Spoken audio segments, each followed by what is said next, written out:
ავატარი 3 ისევ უბრუნდები ამ ფილმს და აგიხსნით რატომ გავიდა 59 დღე უკვე მისი პრემიერიდან. ეს უკვე საკმარისი იყო რომ უმრავლეს თქვენთაგანს ან კინოთეატრებში ეყურებინა, ან კინოსაიტებზე ეყურებინა ეს ფილმი, მაგრამ საერთოდ რატო ეხები 59 დღეს? იმიტომ რომ საერთოდ ნებისმიერი დიდი ფილმი რომ გამოვიდეს დიდი ეკრანებიდან პატარა ეკრანებზე, ანუ სტრიმინგებზე, რომ თქვენ სახში დაждდეთ და უყურეთ, ჭირდება 45 დღიდან 90 დღე.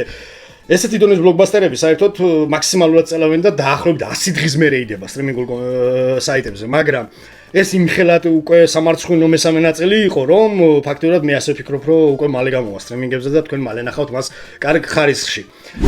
ხო, ვისაც გიყვართ ეს ფილმი და ეს ფრანშიზა, ასკროლეთ, ეს ვიდეო თქვენთვის არ არის.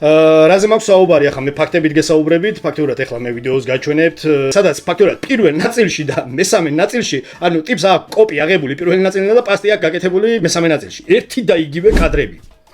როცა პირველი ნაწილი გადაიღეს, ფაქტობრივად ისტორია დაასრულეს. კარგი, მეორე ნაწილი 10 წლის მერე ჩვენ რომ მივიღეთ და 10 წელი ქონდა ადამიანს იმისათვის რომ სცენარი დაეწერა, ფაქტობრივად პროსტა ვიზუალური გააუმჯობესა და სცენარი იგივე ქონდა. არაფერი განსხვავებული, ადამიანები, ბოროტები, აბორიგენები, კაი ტიპები, ომი მოიგეს აბორიგენებმა, ადამიანებმა გაიქცენა.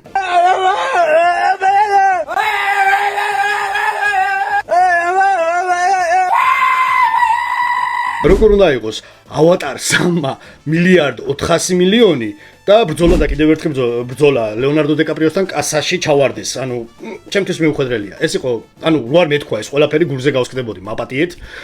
ამის შემდეგ მხოლოდ რეკომენდაციები მომავალ შეხვედრამდე.